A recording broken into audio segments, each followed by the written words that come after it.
ശിശുക്ഷേമ സമിതിയിലെ ആയമാർക്കെതിരായ പീഡന പരാതിയിൽ അന്വേഷണം ഇഴയുന്നു. കുറ്റക്കാർക്കെതിരെ ഗുരുതര കണ്ടെത്തലുകൾ ഉണ്ടായിട്ടും തുടർ നടപടികൾ വൈകുകയാണ്.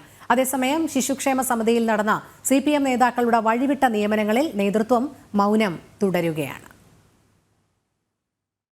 തിരുവനന്തപുരം ശിശുക്ഷേമ സമിതിയിൽ കുഞ്ഞിനോട് കൊടും ക്രൂരത കാണിച്ച ആയമാർക്കെതിരെ കാര്യമായ നടപടിയെടുക്കാതിരിക്കുകയാണ്. 2.5 വയസ്സുകാരിയുടെ ജനനേന്ദ്രിയത്തിൽ മുറിവേൽപ്പിച്ച സംഭവത്തിൽ 3 ആയമാരെ അറസ്റ്റ് ചെയ്തെങ്കിലും കാര്യമായ അന്വേഷണം നടക്കുന്നില്ലെന്നാണ് ആക്ഷേപം.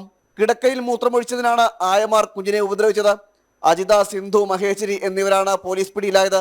ഇവരെ കസ്റ്റഡിയിൽ വാങ്ങാൻ പോലീസ് ഒരുങ്ങുമ്പോഴും CPM അനുഭാവികളായതിനാൽ നടപടി എന്താകുമെന്ന ചോദ്യമാണ് പൊതുസമൂഹം ഉയർത്തുന്നത്. പീഡന പരാതിയിൽ പോക്സോ വകുപ്പുകളടക്കം നിലനിൽക്കെയാണ് അന്വേഷണം ഇഴയുന്നത്. ചോദ്യം ചെയ്യാൻ വരുമ്പോൾ നഖം വെട്ടിയതടക്കം കുറ്റക്കാർക്കെതിരെ ഗുരുതര കണ്ടെത്തലുകൾ ഉണ്ടായിട്ടും തുടർ നടപടികൾ ബോധപൂർവം വൈകിക്കുകയാണ്. കൂടാതെ ശിശുക്ഷേമ സമിതിയിൽ നടന്ന CPM നേതാക്കളുടെ വഴിവിട്ട നിയമനങ്ങളിലും നേതൃത്വം മൗനത്തിലാണ്. തെളിവുകളടക്കം പുറത്തു വന്നിട്ടും നടപടി ഉണ്ടാകുന്നില്ല. ജനം, തിരുവനന്തപുരം.